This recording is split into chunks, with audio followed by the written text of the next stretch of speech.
switch it up a little bit, and we're going to open with a seed. And so I'm going to show you the miniature lupin. You can see here the seed package from Theodore Payne Foundation. And this is a frequent fire follower. So this seed here, and I'm going to try to show it to you without dumping them all across my computer. So here we go. They're in a little teaspoon. Got a spotlight. Boom, there they are.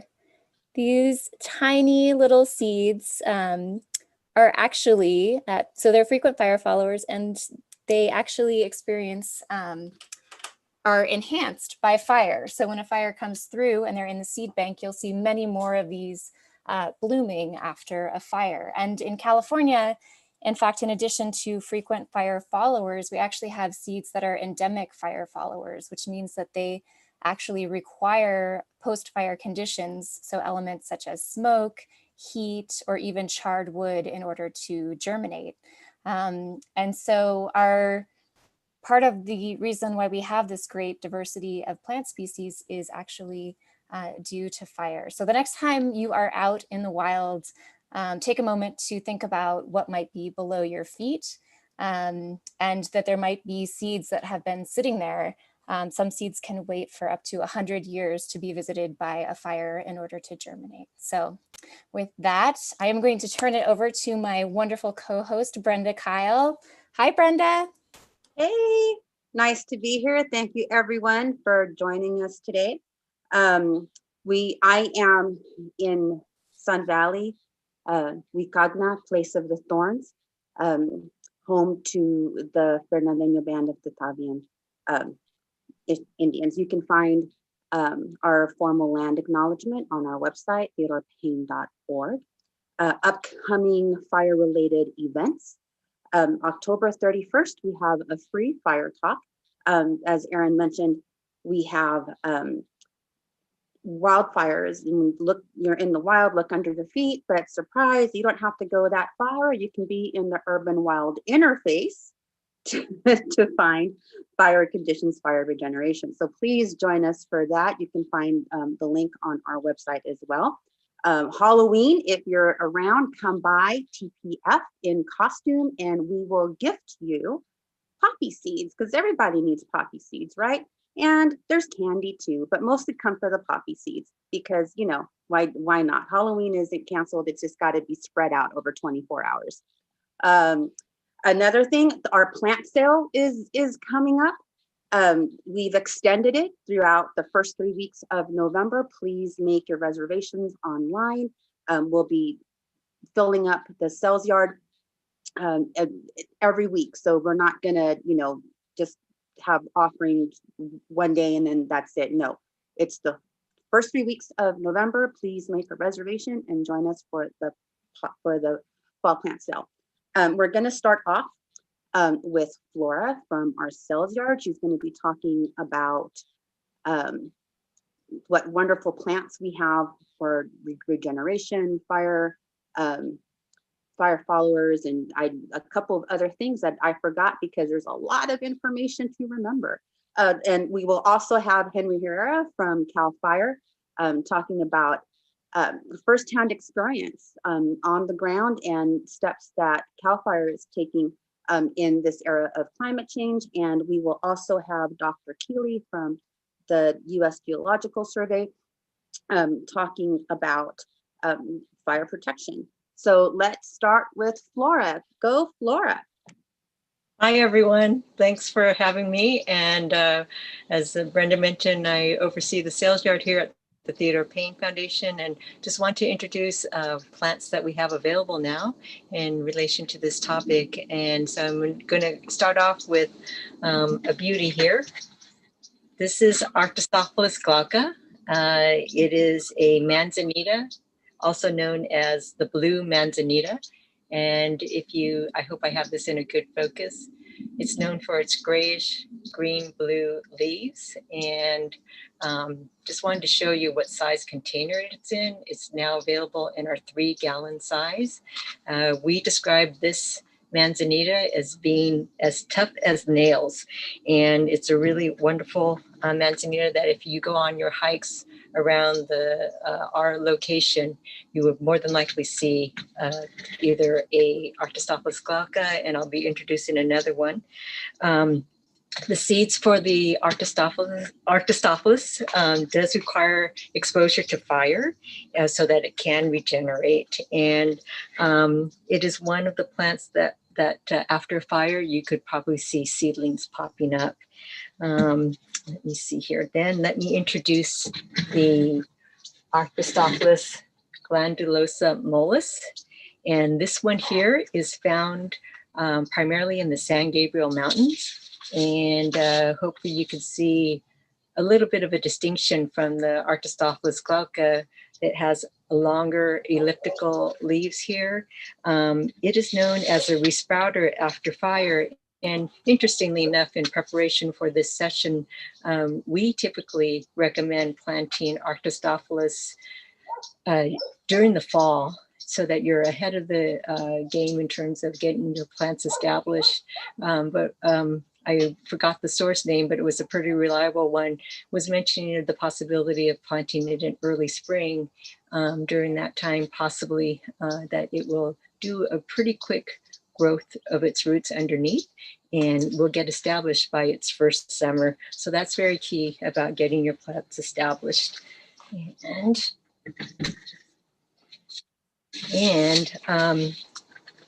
this next one here is the Juglans californica, or the black walnut. It's my favorite, Flora, by the way. Yeah, you beat me to that. I have to say it's one of my favorites. So I was really glad when my colleagues accepted this one here. I feel like I'm accepting the Academy Award here, but Juglans californica. It's endemic to our area. I'm from Glassell Park, so I have the privilege to see this in the canyons that I walk with my dogs. And it's also a tree, unfortunately, that's getting cut down because of a lot of its location in some prime real estate areas. But if you have a chance and if you have the space to grow the Juglans californica or the black walnut, it is quite a beautiful plant. It actually will go deciduous during the winter and the fall, and it's actually leafing in the summer, and it's so beautiful. It's also known when it's hit by fire, it's usually the top of it, what they call top kill. And that reaction with the top kill actually creates multiple trunks down at the base. And then its platform actually sits under the ground, which helps protect the tissue from the heat that might pass on a hillside with the black walnut. But yes, one of my favorites here. I have to say they all are my favorite, but this one has a special place for me. All righty. And then the next one would be the Prunus ilicifolia, the Prunus ilicifolia subspecies ilicifolia, I should say, or the holly leaf cherry. And if I stop moving, you could really see the outline of the leaves with that characteristic of a holly leaf. Quite a beautiful cherry shrub, I should say. I remember reading something of an old inventory guide from Theodore Payne and how this makes a great hedge. And I think it would make actually quite a beautiful hedge in some cases too.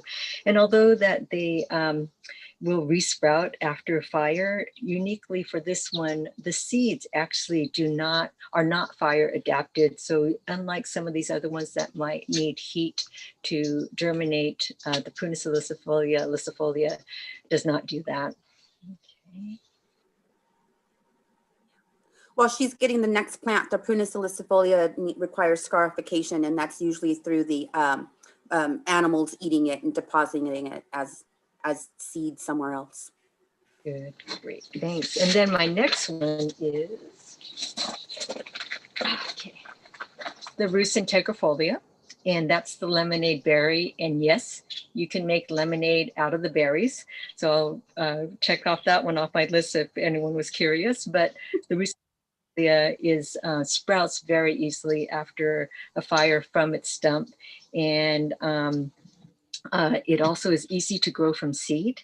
And interestingly enough, it's also might be a good replacement for existing shrubs that you're thinking of taking out and planting with natives, like in your landscape or along your within your garden. It could be a really good replacement plant for that. So there we go with that one. I should also mention that it does get about 10 to 20 feet tall and 10 to 20 feet wide. So think about your space before you put that one in there. That's a circle. That's a huge circle. Yes. If we one was big, and I'll go back and mention on the other ones, but I'm going to bookend this list. There's quite a lot more, but the Quercus agrifolia, the coast live oak, or it's also called encina. I get questions about plants that resist fire, and it's always something that I had to take with a lot of caution, because obviously with our fires, a lot of things are just burning, sometimes even without us knowing why. But I understand that the Quercus agrifolia is an exceptional tree to have for fire in a fire-prone area.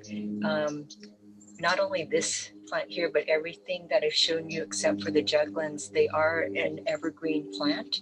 And one of the things though about the evergreen leaves of the oak is that it allocates energy so that it is recovering rather than only replacing the crown of the plant. Sorry, I had to make sure that I got that in order. So with all of its green leaves, and I don't know if you've been here in the sales yard, not to say that we're the only place, but we're bookended by two beautiful live oaks across on the other side.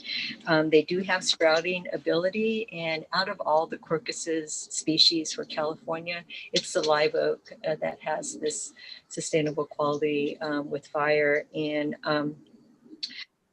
the other thing too is that it creates a very, very thick trunk, which also protects its roots from fire too as well. So as I mentioned, these are all shrubs or trees.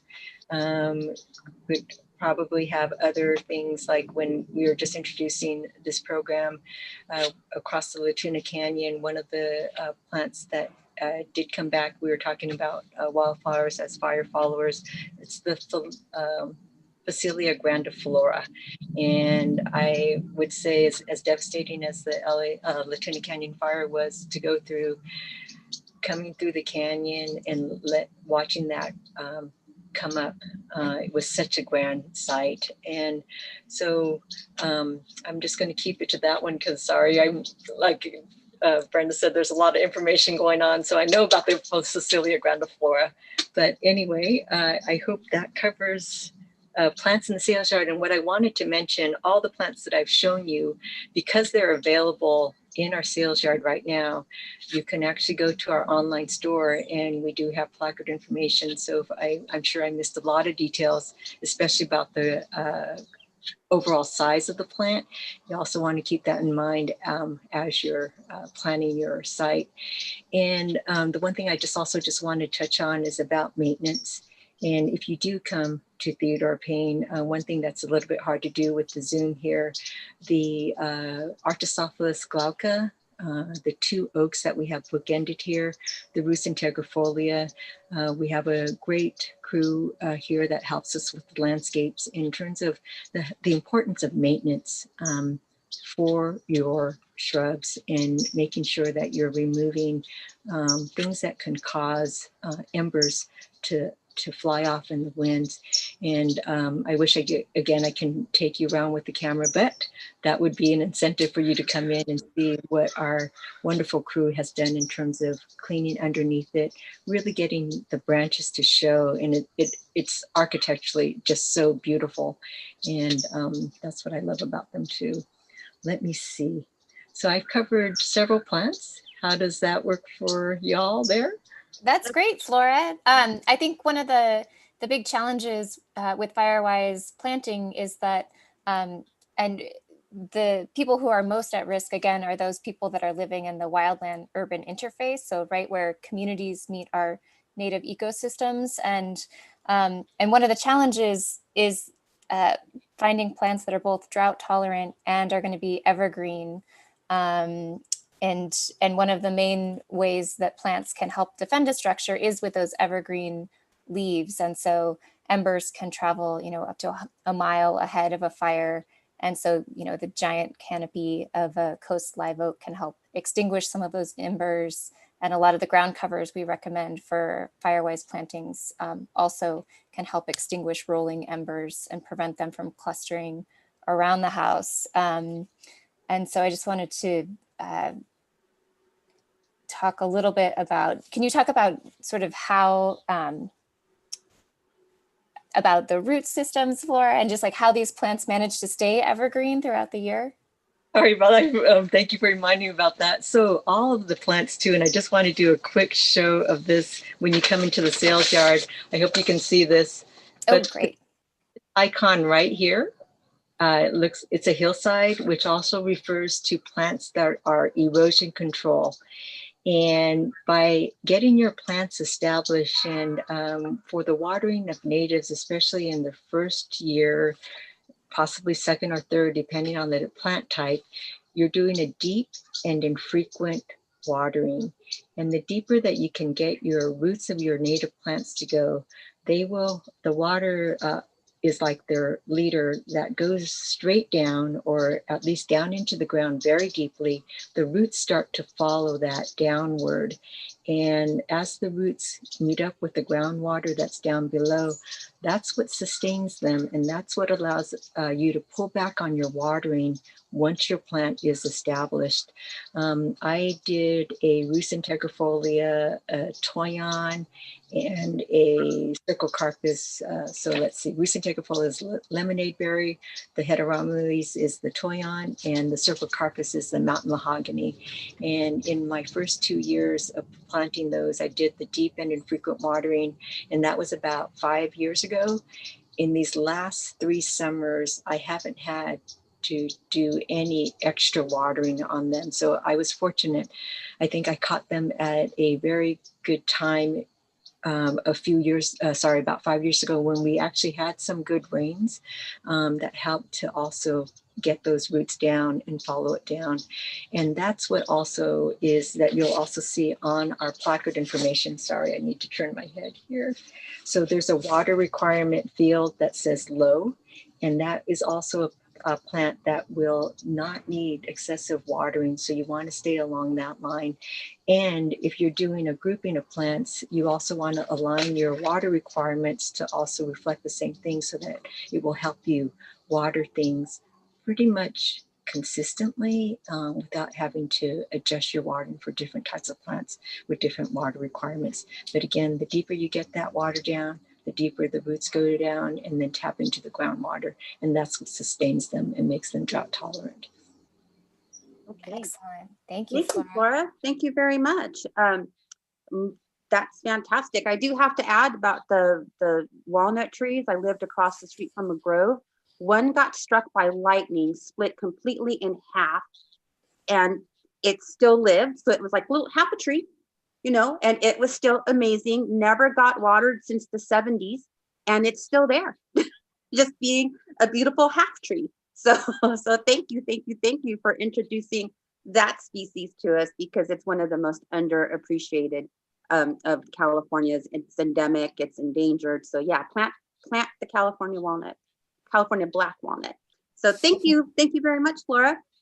And Brenda, I wanted to jump in really quick with our sponsors too. So this season of Poppy Hour has been generously brought to us by an anonymous donor. So we really wanted to give a shout out to them and thank them for that. It's been such a great way for us to all stay connected during the pandemic. So thank you. And this episode in particular is also brought to us by Edison International.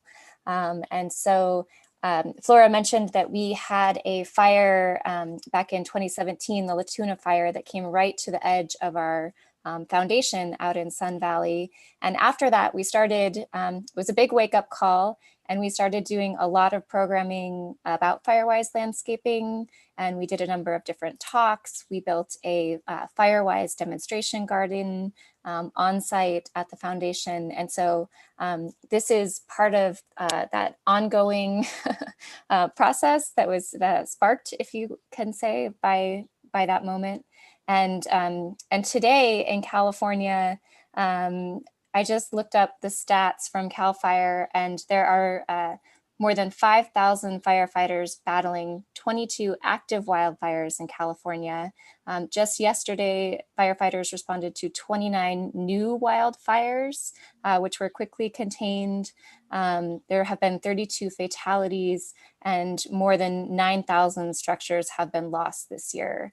There have been 4 million acres burned just this year, which is double the previous record that was set for annual acreage. So these fires, this continues to be a more and more catastrophic situation, but we truly believe that it's more urgent than ever that we find a way to mitigate and coexist and build communities that are wildfire resilient, and build homes and spaces where we can protect people. So, okay, with that, I'm gonna turn it back over. Thank you very much, Erin. Next, we have Henry Herrera from CAL FIRE. Henry has worked for CAL FIRE for years, is a graduate of St. Louis Obispo. Oh gosh, worked for a conservation corps with youth, and what else? Oh, and is a certified arborist. So Henry, the first question: how has fighting fires? How is it different than it was 10 years ago? Yeah, well, it definitely has changed. You know, when I was in school at Cal Poly back in between 2001 and 2005.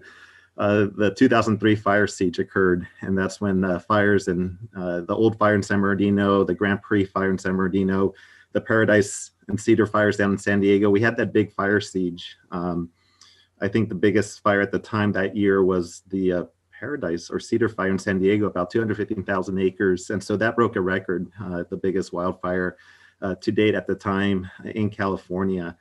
And a few years later, in 2007, we had another fire siege, and so I think that was a real turning point. That's when we really started to see these very large wildfires burning out of control, especially this time of year during Santa Ana season, and burning well into the wildland-urban interface areas where the wildland is right next to urban developments.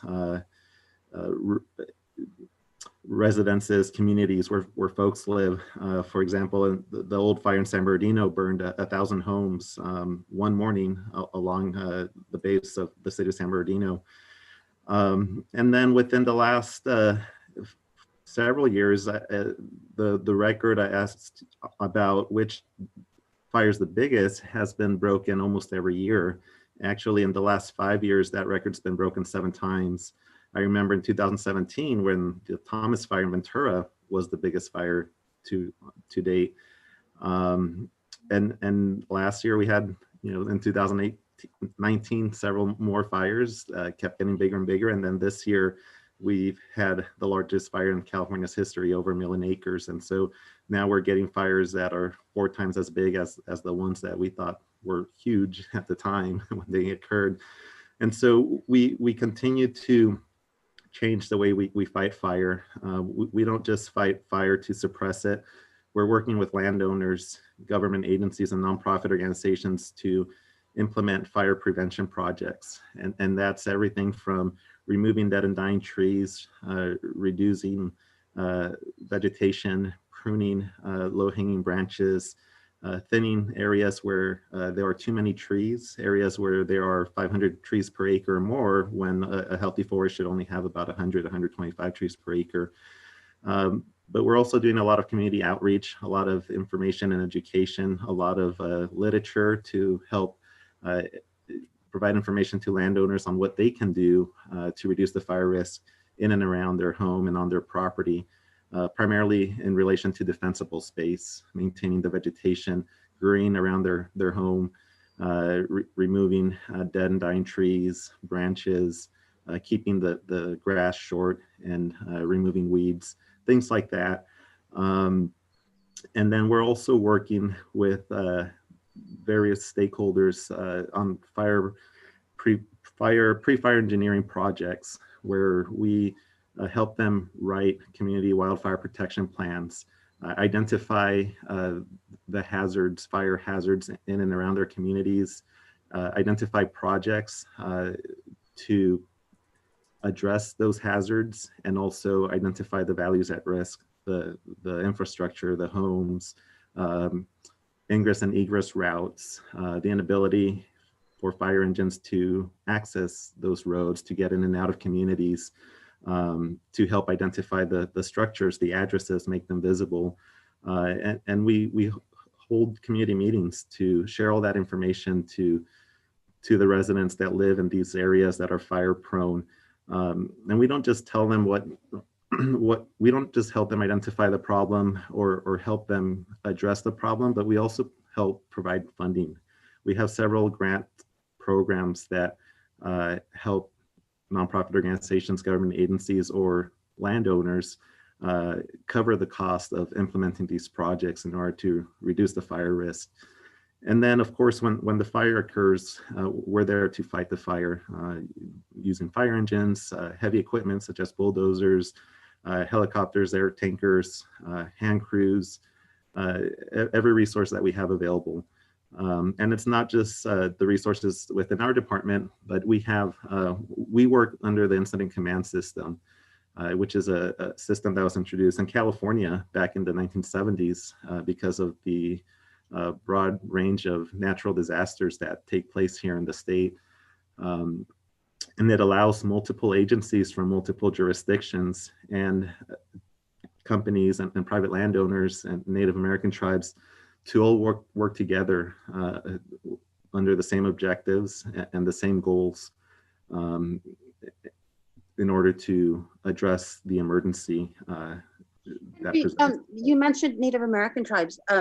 Can you tell us, and building community, can you tell us more specifically what programs CAL FIRE is handling, and how you're including traditional environmental knowledge and tribal governments in what you're doing?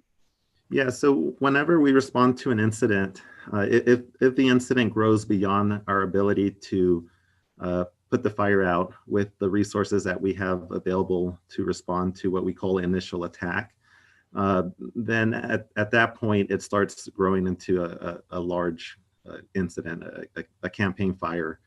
And at that point, we start ordering incidents from resources from various organizations from throughout the state or throughout the country in order for us to be able to access the resources that we need. And at that point, we also contact Native American tribes to find out if there are archaeological sites, artifacts, or features within the area of the fire or adjacent to the fire, or in areas where we would like to implement contingency lines in case the fire escapes the area that we are trying to keep it contained. And we have contacts that we work with various Native American tribes throughout the area that we identify, and we'll communicate with them. We'll let them know what we would like to do, and ask them if they have any concerns, if there are areas that maybe we should stay out of, areas that we should avoid, or if there's a way that we can help mitigate some of those adverse effects on the cultural resources. And they work with us. They'll let us know. We won't always know what's there, but they'll let us know which area we should try to avoid, or perhaps they'll be present and monitor our operations. And in case we find something, so that we can stop or find another route. So that's one of the things that we do during our response to emergency incidents. But we also conduct an environmental review anytime we implement a fire prevention, forest health, project in a forested environment. And by forested, I mean areas not just that have trees, but also brush, grasslands, oak woodlands, areas that have been affected by fire where we go back in and plant trees.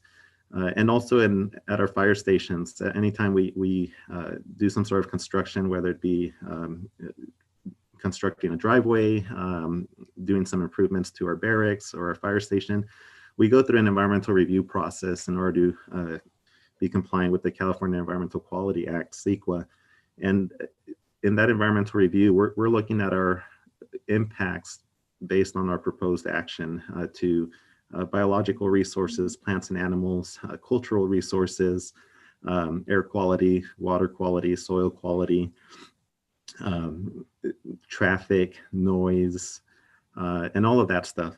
And so part of our part of the steps that we take to avoid adverse impacts to the cultural resources is we do Native American consultation. We write a letter to the tribes with stating what our proposed actions are, and we ask them for input or for comments.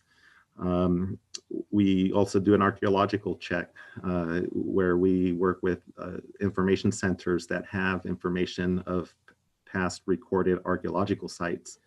And then we go out there with our archaeologists or foresters such as myself that are archaeological surveyors. We're certified as archaeological surveyors. And we'll conduct a survey in the areas where we're going to be implementing the projects to either find those resources that have been recorded or to look for new ones and then record them. And then we avoid them during our projects or we find mitigation measures to not damage them. If we find new sites that haven't been recorded, then we'll consult with the tribe another 30 days to come up with those protection measures. And then we move forward. Once we've identified all of the resources that could be potentially damaged and we identify protection measures, then we file an environmental document. It could be an exemption, it could be an environmental impact report with the state clearinghouse, and then that gives the public 35 days to comment and provide their input. What are some of the tactical differences between fighting a chaparral fire versus a grass fire versus a conifer fire? Yeah, so the fire is going to behave differently depending on the fuel that's there, whether it's grass, shrubs, trees, structures. It's going to also be affected by the topography, whether it's flat terrain or steep terrain. And it's also going to be affected by weather, wind, temperature, humidity. All those things will affect the way that fire behaves. Grass fires, for example, tend to, in the summer and fall, tend to burn very fast at a fast, they have a fast rate of spread. And the reason is it's because it's very dry, tinder. It ignites easily. It travels fast. The brush, or the shrub chaparral, it'll burn pretty hot, pretty intense, but not quite as fast. But it does burn a lot more intense because there's a lot more of it. And it's very compact, it's very dense, it's continuous. And so it carries fire very quickly. At that point, you're looking at flame lengths that are a lot taller than 3 to 6 feet in the grass. The shrubs are going to be taller in flames. It depending on the species that are burning, that'll also determine how high those flames are. For example, a chamise is a species that's native to our chaparral communities, and it burns very hot. If you have chamise that's 5 or 6 feet, it can produce flames that are 50 feet tall. 50? 50 feet tall, yeah. Oh. And then we have our timber species, our trees or conifers that here in Southern California, most of our conifers are now only growing above 5,000 feet where they still get sufficient rain and snow. A lot of the species at lower elevation are really not generating very well anymore. And so once they burn, it's very difficult for them to be reestablished. But at that point, you're looking at trees that grow, such as ponderosas or sugar pines. Those trees are 100, 150 feet tall, and so they'll produce flames that are several hundred feet tall. At that point, we're looking at not just ground fire that carries on the ground, but the possibility of a crown fire, that fire that's spreading from the tops of trees between branches from one tree top to another. And so it's a lot harder to fight that kind of a fire. It's a lot harder to go in there and try to remove some of those trees in order for the fire not to be able to continue to progress and continue to carry. A lot of our forested areas are very dense, as I mentioned earlier, and so they have a lot of trees that are suppressed, a lot of really tall, skinny trees that are unhealthy. They're very dry. They have very low-hanging branches as well, which act, the low-hanging branches and the shrubs act as a ladder. And so if a fire starts on the ground, then it spreads from the grass into the shrubs and into the branches, and it moves its way up towards the top of the trees. And so that's why we want to reduce those ladder fields, prune those low-hanging branches, remove any vegetation or shrubs underneath the drip line of the trees that can help carry that fire from the ground to the top, and thin out the forest so that the remaining trees have less competition among them for light, space, water, nutrients, and so that they have a better chance of surviving a fire, which most of our native species are adapted to, but they're adapted to low intensity fire, assuming that there's a good balance of trees on the ground. They're also self-pruning, and part of the reason that they're self-pruning is because they're adapted to wildfire, and so they will remove those trees, those low-hanging branches over time, so that when a low-intensity fire does occur due to lightning, for example, the fire will stay on the ground. It'll be a low-intensity, short flame length fire burning at a slow rate of spread. So it varies. And then if you have steep canyons, the fire is going to burn 16 times faster uphill. The steeper it is, the faster it's going to burn, because the flames at that point are burning laterally, and so they're preheating the vegetation, the ground above them, and so they're able to burn a lot faster. What's the biggest obstacle firefighters have when fighting fire in Chaparral? Well, there are a lot of obstacles, but it's mainly the hazards that are presented on the ground. These fires tend to occur when it's hot, and so we have to stay in shape, stay hydrated. They occur when it's windy, and so we need to be aware of the direction that the winds are blowing, and we also need to keep a safe distance, because they're erratic. They can completely shift direction and head towards us in a moment's notice, and so we need to be aware of that. We need to be aware of all the hazards around there. Power lines, propane tanks, dead and dying trees, burning stumps that appear to be solid, but they're smoldering underneath.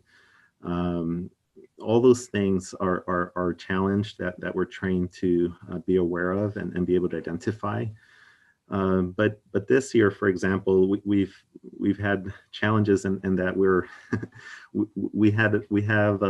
we've experienced a fire season unlike anything we've ever seen before. It was at a point where there were 19,000 firefighters here in California fighting fires, and we couldn't get any more help, even though we still needed more firefighters, more helicopters, more airplanes. Henry, a lot of times firefighters are brought in from out of state, out of country. I know that we had firefighters in from American Samoa. Do they go through like a crash course on fighting chaparral fire and like our ecosystems? Yeah, so we have the state of California and the federal government. We have several agreements with different nations throughout the world. I've been involved with some of our agreements with Mexico and Chile. We've had firefighters from Australia, American Samoa, France, and because we work with them even outside of fire season to train each other under the incident command system. And so we all have this knowledge, the same certifications, the same, we use the same terminology, so that in situations like this, we can help one another out. This year, we did have, for example, there was a group of 100 firefighters that came from Mexico. And these are all firefighters that are trained like we are. But we did give them about a week-long course on, it was like a briefing on the situation here, the type of terrain, weather, vegetation, fuel, and we practice deploying our fire shelters, which is the last resort. If we're unable to escape fire and we're trapped, then we'll clear an area to the best of our ability of all vegetation. And that's that shelter that makes you look like a baked potato? It's a baked potato laying on the ground. It's made out of aluminum, and at that point we just remove all the vegetation around us, cover ourselves, and wait for the fire to go through. So we did go over that. We went over different tools and tactics. And we came up with a plan. So they do get a refresher. Yeah. Okay. So what's the number one thing that we as Californians can do to prevent these disastrous fires? Yeah. So the biggest thing is to be proactive, not wait for fires to occur, for fire season to get here in order to prepare for a wildfire. And that includes the creation of defensible space around your property, a minimum of 100 feet of defensible space. I believe in San Diego County, it's 150 feet. Removing all the dead, dying trees on your property, pruning those low-hanging branches, ensuring that there are no trees touching your house, keeping a minimum 10-foot clearance between vegetation and your house. Keeping the lawn green and short, no more than 4 inches tall. Don't have continuous shrubs or vegetation. Have them in small islands of various shapes and sizes so that it appears natural, but if one of those catches on fire, it's less likely to continue to carry it. So there's defensible space. We also have several recommendations as part of the defensible space, such as covering all of the eaves of the house, all of the vents, so that embers don't make their way into the attics. If you have a balcony or a deck, not storing anything underneath it, especially firewood, because that will catch on fire and it'll catch the deck on fire. Making sure that your address is visible from the street so that firefighters can see the address and know where they are. Keeping the area around a propane tank clear, a minimum of 10 feet. So there's many things that homeowners can do, and then have a bag ready for a couple of days in case you are asked to evacuate. The sheriffs can't force you to evacuate, but we sure hope you do, because at that point, once you do that, not only are we able to get to your house with reduced traffic, but we're able to focus on protecting your property rather than having to focus on saving you and putting our lives at greater risk. But having a bag for a few days, copies of important documents, some medications that you need, having supplies for your pets, your small children, pictures, photos, things like that, prescriptions, all of that stuff, just have a go bag ready so that when you're asked to evacuate, because sometimes there are only a few seconds or a couple of minutes to evacuate, and so you want to have that ready. Okay. Well, thanks, Henry. That's a lot of information. Henry, can I ask you a question? Yes. Henry, I had a question for you. Enjoyed your presentation. A lot more specifics than what I can present. Thank you. But one of the things that interests me is we had a phenomenal year this year, as you well know, 4 million acres burned. Right. During COVID-19 restrictions. To what extent did those COVID-19 restrictions impact the efficiency of firefighters to attack these fires? Well, I don't know if we did things differently. Our incident command post, for example, which is where we eat, we sleep, where we get our equipment, we had fewer people report to these incident command posts, and instead we had more incident command posts. We've been wearing a mask to the extent possible, but sometimes it's a challenge doing that outside when it's 110 degrees and you're covered in sweat and you're working. Those masks don't always stay on, but we always work a minimum of 10 feet between each other. We call it keeping our dime, and that's for safety reasons. We don't want to be swinging tools or operating equipment too close to one another. So I think that helps. We adapted, we followed CDC guidelines, we followed local county and state regulations. I wouldn't say it happens overnight. It does take a little bit of time for those things to fall in place and for us to have the resources available. But a lot of us, some of you, if you were in the fire areas, may have seen firefighters starting around in what appears to be private vehicles, and that was because we rented out a lot of vehicles.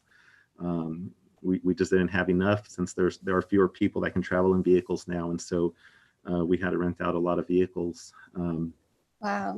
So all of the, we did everything that we could. So could I summarize this? Would your impression be that COVID-19 probably didn't have a big impact on reducing efficiency of firefighters in this phenomenal year? I don't think it had a huge impact. There were some delays in receiving some of our requests from resources, because there were some folks that were, or for example, some countries that were a little hesitant to send firefighters to put them in airplanes and travel. And so at that point, it took a little bit of time to get those requests made or granted. So it may have had a slight impact, but I wouldn't say it was a huge barrier, but it was definitely a challenge, and it may have slowed the response slightly. I think the biggest challenge was just the amount of fires and the amount of affected. Thanks for jumping in, Jon. For everybody who is out there listening, this is Dr. Jon Keeley. And so we didn't get to do the introduction, but Henry, thank you so much. It was fascinating to learn about all of that. And we're gonna, just for everyone who is out there listening, at the end of Poppy Hour, what we always do is, so first we're gonna jump to Jon, Dr. Jon Keeley, and talk with him for a little bit. And then just a little bit after 6:30, we are going to have a community conversation. So I know there's been lots of questions in the chat that we haven't gotten a chance to address. And so save those questions and we will bring you up on the end to have that community conversation. And so welcome, Jon. We're so thrilled to have you here. Jon is a research scientist with the US Geological Survey, and he's actually stationed in Sequoia National Park. He was the director of the ecology program for the National Science Foundation, and also a professor of biology at Occidental College for 20 years. And he has more than 350 publications focused on the ecological impacts of wildfire, as well as other aspects of plant ecology, including rare plants, rare habitats such as vernal pools, and plant physiology. And so we're thrilled to have you join us, Jon, and welcome to Poppy Hour. Okay, thank you, Erin. And I enjoy always being with TPF. After all, you forgot one of my credentials that's probably most important is my wife was a former manager of TPF, and I met her at TPF buying native plants. So that's probably one of the most important background features. I'm going to bring up slides to talk about, and I'm going to shut down my video because I live in the mountains and we don't necessarily have the best connections, and shutting off video may help.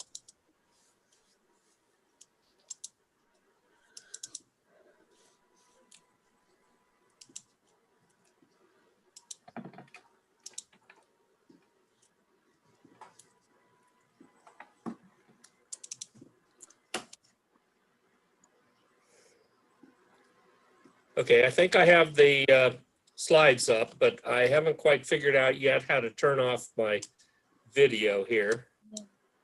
That looks like the station fire. Is that a you can picture do of it the from your. station fire? The photo is of the old fire. Oh.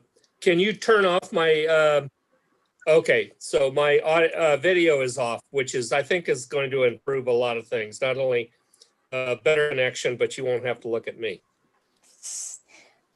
We can hear you loud and clear, John. So the photo you're looking at, great.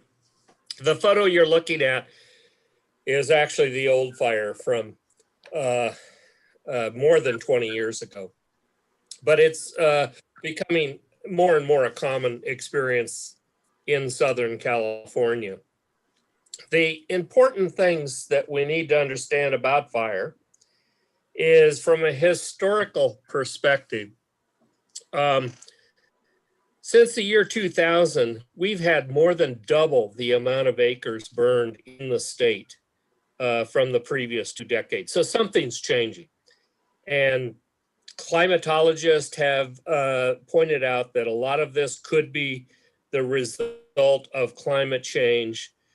But fire scientists in general, when they look at the situation in California, realize that it's a lot more complicated than just climate change. There are a lot of things going on in the state, and that's what I'd like to focus on tonight.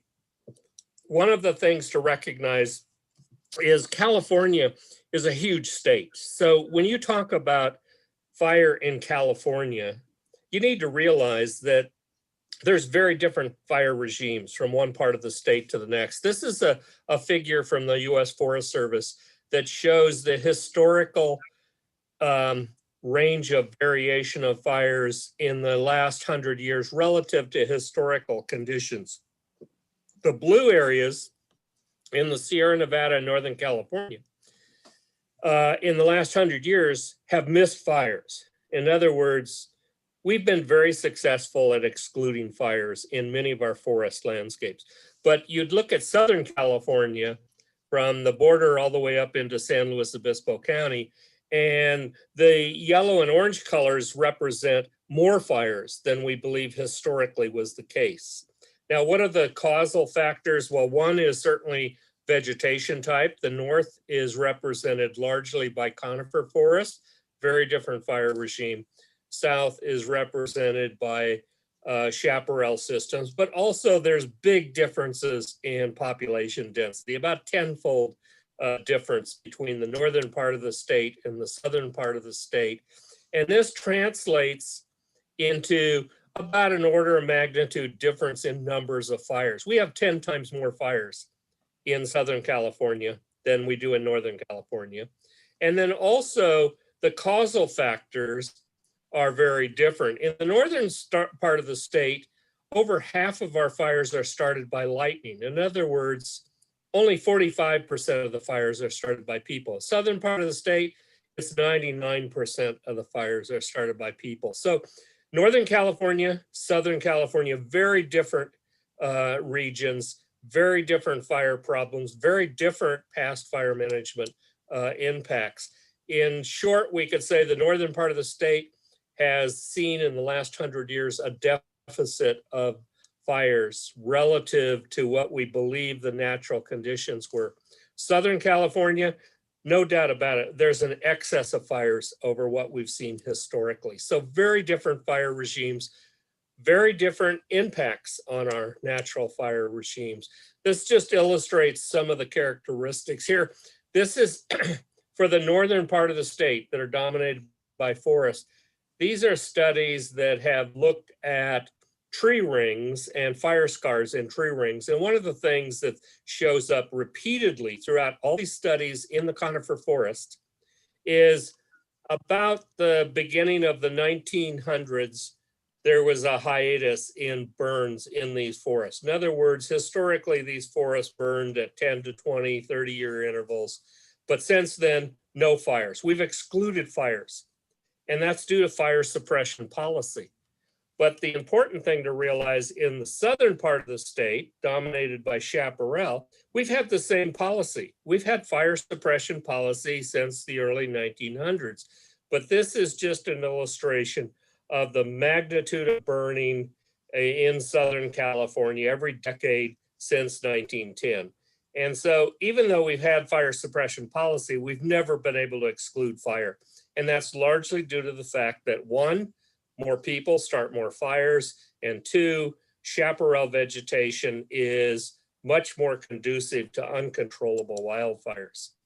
Now, one way I think it is helpful to understand fires in California is to recognize that we really have two different fire behaviors in the state. And I'm picking out extremes, and I don't think given any single fire, you could easily classify it in one or the other, but there certainly are differences from one end of the spectrum to the other. In the Sierra Nevada, and that's this region here in blue, which has had a deficit of fires, these are really fuel-dominated landscapes where fuel load is an important part of the fire regime we see today. Because of suppression, we've excluded fires. And because of that, we have an anomalous fuel accumulation. And from an ecological perspective, we would describe these fires as being internally controlled. They're controlled by the ecosystem because we've perturbed it by putting out fires, allowed fuels to accumulate. And so these are fuel-dominated landscapes. But let's get to Southern California here, where we have no shortage of fires in the last 100 years. These are largely because, even though we've had the same fire suppression policy, we've never been able to exclude fire. We don't have an accumulation of fuels. And it's largely because they're controlled by external controls, namely these extreme winds that occur in the autumn. Now, just to illustrate these differences, if you look at some of the fires in the northern part of the state, this is just a couple examples. These lines here represent fire perimeters of two different fires. The hashed lines indicate the area burned. The colors indicate previous fires prior to that fire. And what you'll see is in many of these fires in the northern part of the state, they've simply never had a recorded fire. And this is true in this fire here, in the 2012 Rush Fire. Basically, very few prior fires that have occurred on those landscapes. And so it's without a question that a primary driver of these fires is this long accumulation of fuels due to successful fire suppression. Now, it doesn't mean that wind plays no role. We do have examples from fires that are fuel driven. Like this is from the Carr Fire in, I think, 2017. And this perimeter shows a lot of the area is uncolored here, indicated it never had a fire. Yet the Carr Fire had these extreme wind events. They actually produced tornado winds. And we've also seen it in Southern California. This is the Station Fire here. Here's the perimeter of the Station Fire. And some of these areas within the Station Fire were very, very old at the time of the fire, produced huge fuel loads. And as a result of those fuel loads, you produce these really intense clouds that rose up above the fire, and then they collapsed. And when they collapsed, they spread fire in all directions. So we need to understand that when we talk about fuel-driven fires, it doesn't mean fire or wind is not a factor.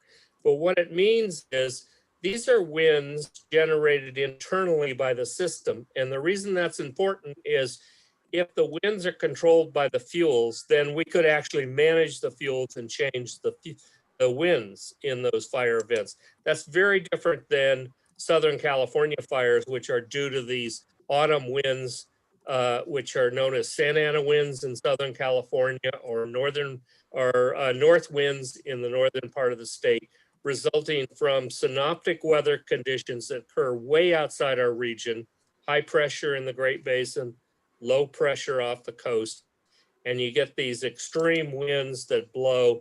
And here's an example of fires, and what you're seeing here, the smoke plume from fires in 2003, and from all the way from San Diego all the way up to Santa Barbara, you see these smoke plumes, and these are offshore winds blowing at maybe 70 miles per hour in some cases under very low humidity, extreme conditions.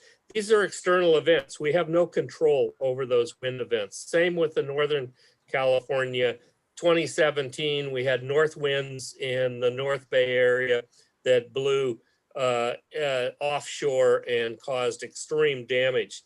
Now, these are annual events in California, both Southern California and Northern California. We get them every year. It doesn't mean it's the only place in the world that has them. For example, Gatlinburg, Texas, or Tennessee, excuse me, in 2016 had an extreme wind event, produced very similar results. 14 people died, 1,600 structures destroyed. Earlier this year, we saw in New South Wales, southeastern Australia, similar sort of wind events that are illustrated here. These are offshore flows of, these are smoke plumes. So you get these sort of wind events in a lot of different places in the world. What's unique about California is we get them every single year. Now, what makes them so dangerous is these bars here indicate a frequency of Santa Ana wind days throughout the year. And what you see is they basically pick up in September, a lot of them in October, November, December. And this is a particularly dangerous time in California because our climate is a Mediterranean climate. And this diagram here shows the dots represent a normal summer drought. And when you have a drought of 4 to 6 months followed by these winds and you get an ignition, then you have really dangerous fire conditions. What's interesting about the Southern California situation is we have a very different fire history than we see in the Sierra Nevada. This is the fire perimeter, the Woolsey fire here, and this is the Thomas fire here, this black outline. And what you'll notice is everything within those perimeters, or just about everything, is colored, and it's colored by fires that have occurred relatively recently. In other words, our fire situation is not due to fire suppression causing an anomalous accumulation of fuels that haven't burned in a long time. Most of our landscape has burned very frequently. And so the drivers are the winds, and some of the characteristics of some of our most prominent fuel-dominated fires going all the way back to 1977, the Marble Cone Fire, and then several more recent ones, Rush Fire, Rim Fire, Rough Fire. These are fuel-dominated fires. They all occurred in landscapes with a lot of unburned vegetation, and that unburned vegetation created fuel conditions that contributed to the fires. The other important thing is these fuel-dominated fires are very often, since they're in the mountains and Northern California, they're lightning-ignited fires. They are remote, and so seldom are people structures lost. Compare that with the wind-dominated fires that occur in coastal California, mostly coastal California. And these occur in a different time of the year. The fuel-dominated fires are summer fires in the Sierras. In Southern California, these are autumn fires. And they are inevitably started by humans, either intentionally through arson or accidentally through power lines, and they often represent catastrophic impacts on people and property.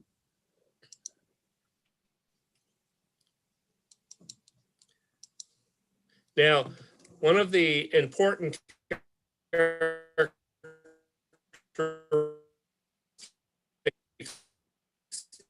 is the distribution of these fires. Wind fires represented by the blue here. Dominated fires tend to occur earlier in the year.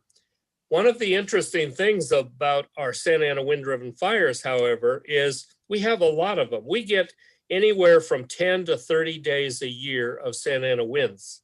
However, the vast majority of them never have a fire associated with them. This is the Santa Ana wind events in a year, and this is 70 years of data, and it shows almost 70% of all our Santa Ana wind days have no fire whatsoever. And big fires represent only about 5 to 6% of all our Santa Ana wind events. So we get lots of Santa Ana winds, but a wind event in and of itself isn't sufficient to produce a bad fire event. What it requires is an ignition. And almost 100% of our Santa Ana wind fires are started by people. And some of them, and here we're looking at the ignition sources for area burned by Santa Ana wind fires. The blue indicate the era from 1948 to 1983. The red indicates the era from 1984 to the present. What we see is in the last 35 years, the dominant sources for our largest losses during Santa Ana winds is arson and power lines.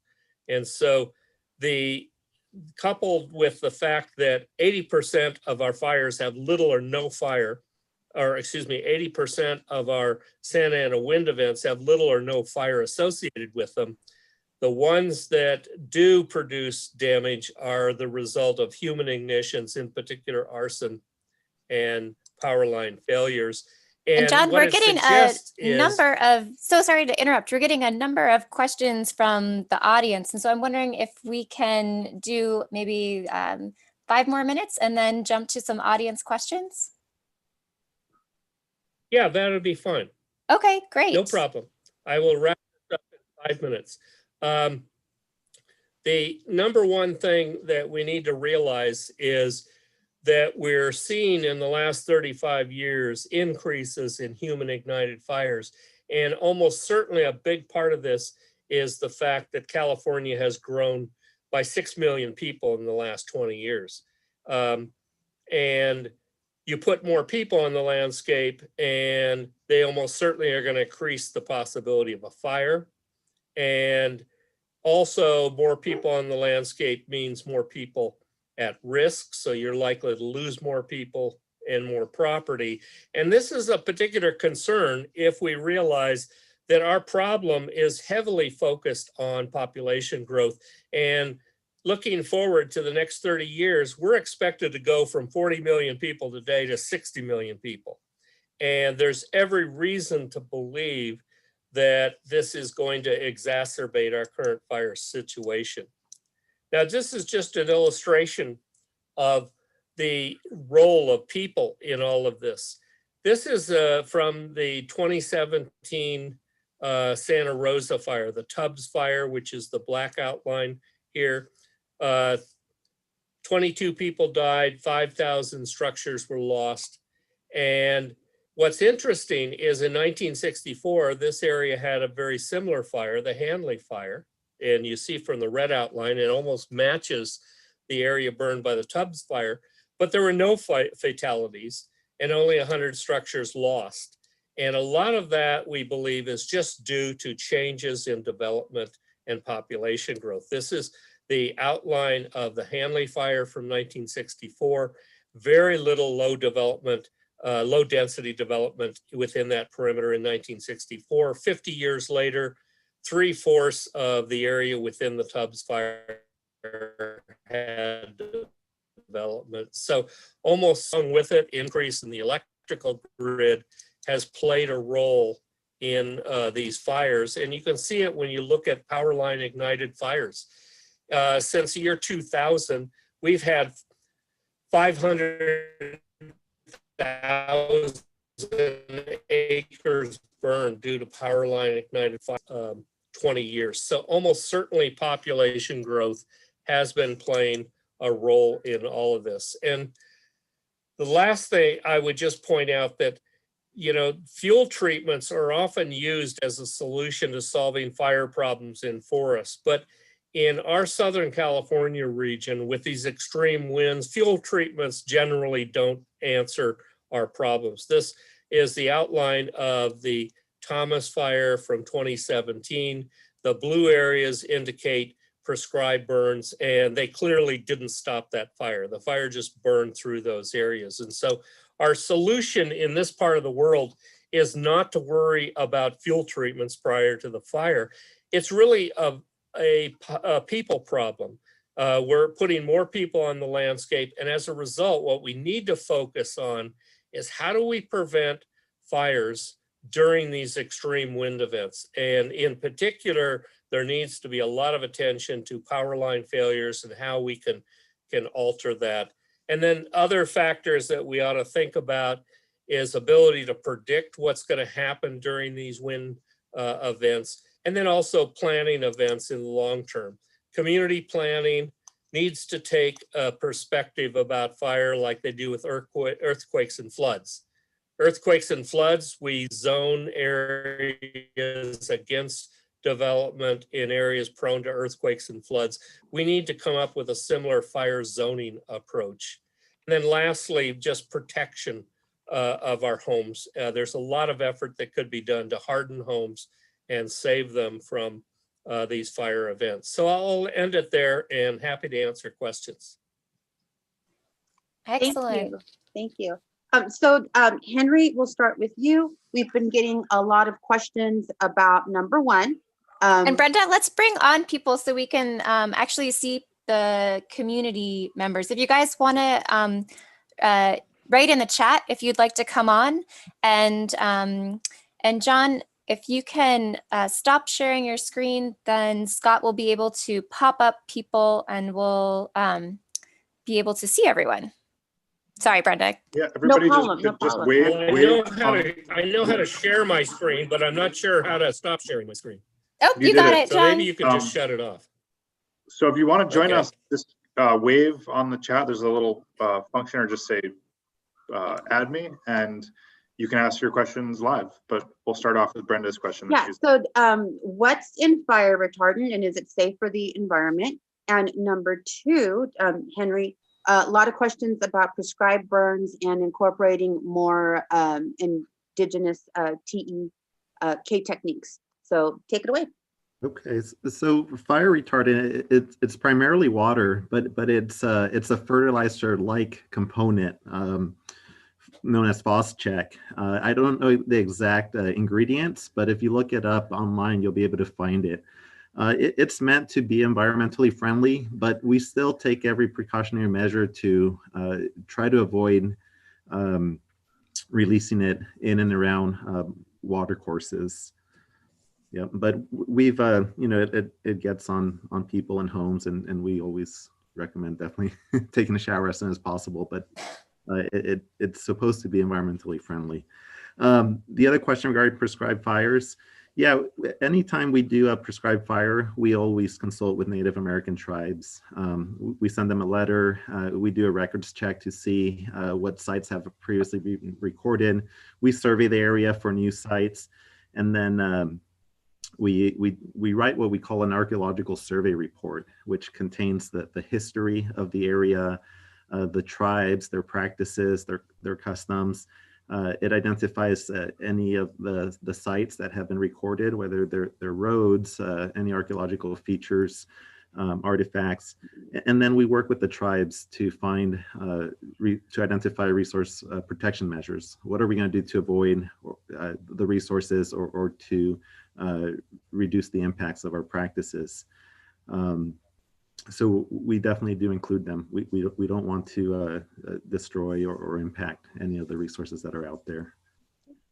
Thank you, Henry. You're welcome. We have a question probably for Flora.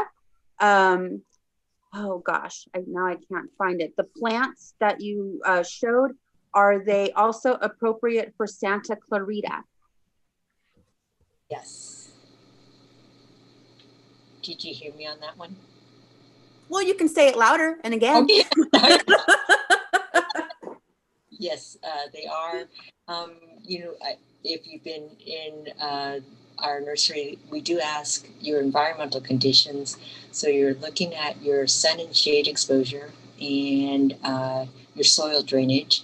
Among the plants that I've shown, I think all of them, except for the Arctostophilises, can do well in a slow draining soil, and your Arctostophilises would want fast draining soil. Does that answer? Can I ask a question to Jon, actually? It's kind of baffling to me that there wouldn't be some sort of zoning requirement, and maybe Henry has thoughts on this as well, for people building these low density housing in high fire prone areas. What's the status of that politically right now? Are people trying to make that shift? Because it just seems dangerous to not be thinking about that in new developments. So I agree with you. We're seeing a lot of these new developments being placed in areas that CAL FIRE has identified as having a very high fire severity zone, which means that it's a very high fire risk. And we're trying to work with local government agencies, counties, and cities to try to prevent that to the extent possible. Unfortunately, we don't have control over that. And as long as those local governments meet the requirements of having the construction materials, meeting the building codes for fire protection standards, then they're allowed to proceed. All of those measures that are in place for fire they're not going to prevent or prevent a fire. All they're going to do is reduce the risk of a structure catching on fire. And so it's the fire hazard severity zone is something that is disclosed when somebody purchases a home. I think it's really up to individual people to do research and really take that seriously into account when purchasing a home. I'm not saying don't live in those areas. I'm just saying be aware and know that there is a risk and that there are steps that you will need to take to reduce that risk. And when it's time to evacuate, please do so. I'm happy to offer a few words here. I don't necessarily have an opinion about the right or wrong way to plan these communities. That's really a function of a multidisciplinary committee of scientists and politicians and sociologists who have to decide these issues. But the number one thing I think people need to understand is we are putting more and more developments in areas that are very fire prone. People are at greater risk. But I don't know that there is a simple planning solution, because we need to realize that this state is growing at a phenomenal rate. We are growing at the rate of 300,000 people a year. And you put more people in the state. Right now, we have 1 out of 8 Americans live here. You've got to put people somewhere. And unless we can do something about the rate of population growth, we're always going to be faced with these questions. Where do we put people that are not dangerous areas? And the bottom line is, in the future, I don't think there are areas that we can put people that are not dangerous. Okay, this question is for Henry. Henry, can you give us a brief explanation of what harden a home means? And as a reminder, we do have a fire talk October 31st, where Aaron will be going in depth into what hardening your home and what hardening the structure means. So Henry? Yeah, I think that's a combination of things. And all of these things are meant to work with each other, not one of them by itself. But you would want to start with a defensible space on your yard. You'd want to make sure that you have materials on the exterior of your house, such as the siding, decking, windows, roofing materials that won't ignite, that won't catch on fire, and if there are embers. If there's direct flame contact. And then there are the fire protection standards, such as having sprinkler systems, fire blocking, venting, firewalls, all of those things that should be, that are required nowadays in new home development. But if there are some of the older homes that don't have those materials or that don't meet those standards, it would definitely be a good idea to invest in making those improvements. We not too long ago worked with the Big Bear Fire Authority and funded a grant to replace wood shake shingle roofs on homes that still had them. And slowly but surely, there are very few homes left with wood shake shingle roofs in the Big Bear area. And Jon, you've done some extensive research as well on home survival. Can you talk a little bit about some of the really important features in home hardening that you've found through your research to be important for home survival? Yeah, I think, let me just bring up a slide here that I skipped because I was running out of time, but there is a lot of information out there about what we can do in terms of home hardening. The number one thing is we need to understand that our primary concern has to be with embers and what embers do when they hit homes, because most homes are not burning because the fire front from embers. And one of the things that we found, this is from data that Alex Seifert and I published a couple of years ago. And what we did is we took 40,000 homes, which had been studied by CAL FIRE after a fire event throughout the state. And this is statewide versus different regions. And they analyze what the characteristics were of homes that were burned versus ones that didn't burn at the wildland-urban interface. And one of the things are the eaves, and the structure of the eaves plays a big role. But other things such as the siding, window panes are also important in different regions. One of the things that I think is incredibly important about eaves is if you have closed-in eaves, the vents face downward. And so when embers are blowing into the house, they don't tend to be sucked into the vents as readily as in open eaves. Open eaves have the vents placed face versus open eaves have a big impact in homes that burn versus don't burn. The other thing that's worth thinking about is the role of green vegetation, trees in particular around homes. Very often it's thought that trees are a problem, but trees have the potential of being what we might call ember collectors. And this is an illustration from Paradise, the campfire. And this is a gentleman here who I visited after the campfire. His home survived, whereas all the homes around him didn't survive. And one of the characteristics of his home was it was surrounded by a lot of green trees. And there's every reason to believe that those green trees play a role as ember catchers. They catch the embers before they ever reach the house. This is really, in fact, a real phenomenon, but it's certainly something we ought to be giving thought to, is the role of green trees around homes to protect them from oncoming embers. Thank you. Thank you. Another question for Henry. Henry, you know native plants well. How big of an impact do invasive plants and insect species have on fire intensity? Yeah, so we do see a lot of the trees that burn very hot, that catch on fire, are those dead trees, the dead and dying trees that are affected by drought.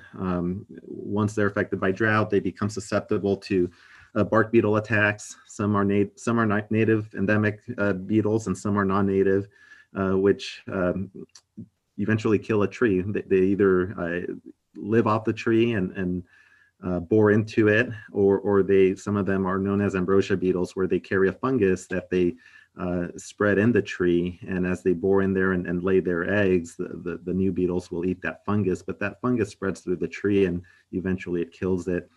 So the tree, dead and dying trees definitely do increase the fire danger. We do have non-native plants throughout the area, such as cheatgrass and tamarisk and some of our drainages. And those are grasses that will burn hot.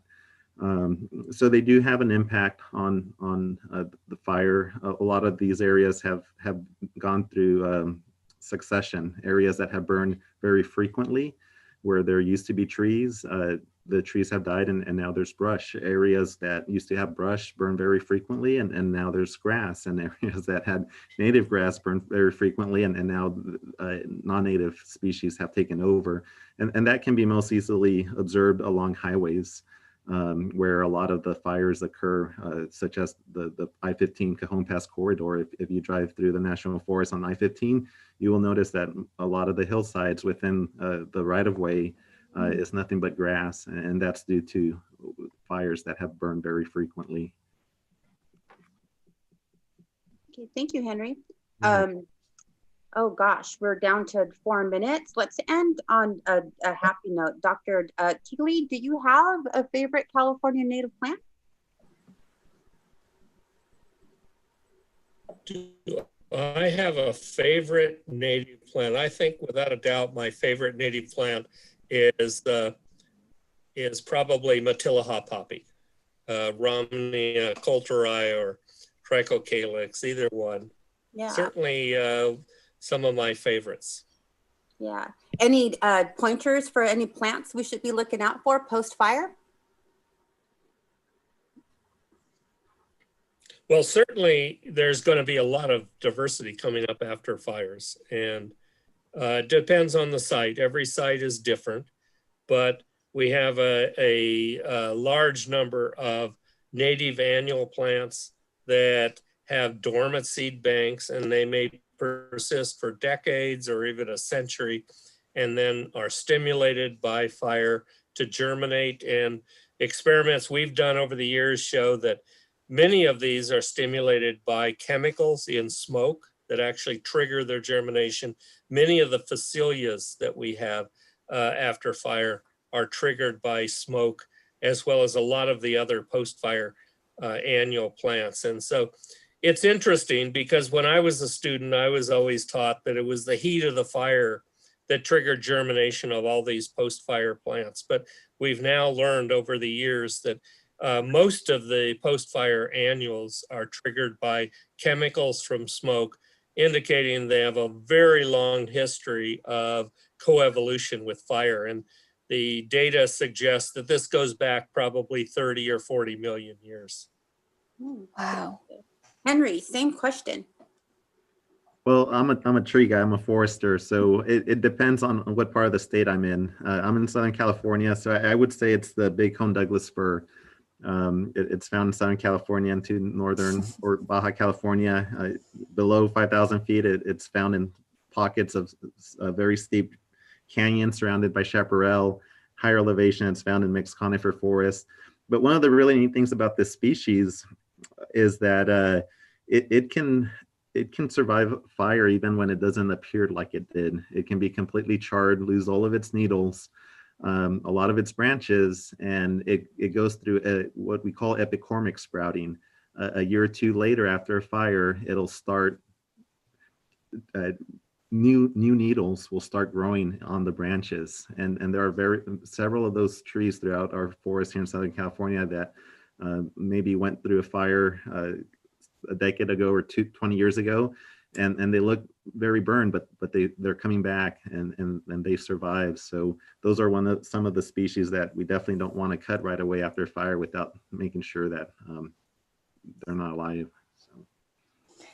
Thanks, Henry. Can I jump in real quick here? Eve, I see you left a really thoughtful question. I don't know if we'll have time to explore that, but I would encourage you to reach out, send us an email. You can email me directly, Evan@Theodore Payne, and we can bring in some of our some of our network to discuss that with you. We'd love to have that conversation. I think Brenda, Aaron, and Flora have to answer this question to take us out on what's their favorite native plant. California black walnut. You can eat it. It gives shade. It has flowers. You can dye your hair with it. Yeah, best plant ever. Never water it. And one other thing to add, Brenda, is the walnut is a very vigorous respreader after fire. Well, I have a one in front of the house that got struck by lightning, and so it's only half a tree, and it never resprouted. But to be fair, it never caught fire either. Scott, our Zoom director. Hey, Scott. Scott Scherer is our adult education manager. Scott, you've got to unmute yourself and tell us what your favorite California native plant is. Brenda stole one. I was going to say California black I walnut. know. That's Oh, sorry. I grew up surrounded by walnut woodland, so they're very special to me. But, Flora? I will have to also say Jugglins. However, I do have a backup Circocarpus. 3 for Jugglins. those are Nice. lovely. Yeah. Yeah. Okay. Aaron? I'm going to go with Calicortis. It was one of the, when I was hiking here, first moved to California, I stumbled on one near the Hollywood sign in Griffith Park, and I sent me down the rabbit hole. I was like, what is this? Yeah, that's amazing. So a lot of people had questions in the chat about fireproof paints and other things you can do. Scott did post the link to the fire class on Halloween. We also have a link in the chat to our fire prevention guides online. And in that section of our website, there are resources for sprinklers, fire retardant paints, and other things. So check out our website, theodorepayne.org. Remember to come by on Halloween in costume, and we will hook you up with poppy seeds and candy. And fall plant sale is coming up, so book a time for that. So thank you all. It is 7:02. Thank you very much for being here with us. Good night. Thank you, everyone. Thank you to our panelists. Thank you. Yes, thank you so much. Henry. Thanks for tuning in. Thanks to the panelists, and thanks to Brenda and Aaron for being awesome hosts. We'll see you on the next Poppy Hour. I almost forgot. Next Poppy Hour Yeah, in thanks for the November invitation. is going to be Alan Salazar, Shumash elder, and he'll be giving us some tribal stories and just awesome stuff. So come back in November. Bye, everybody. Good night. Everyone. Have a great night. Bye. Good night.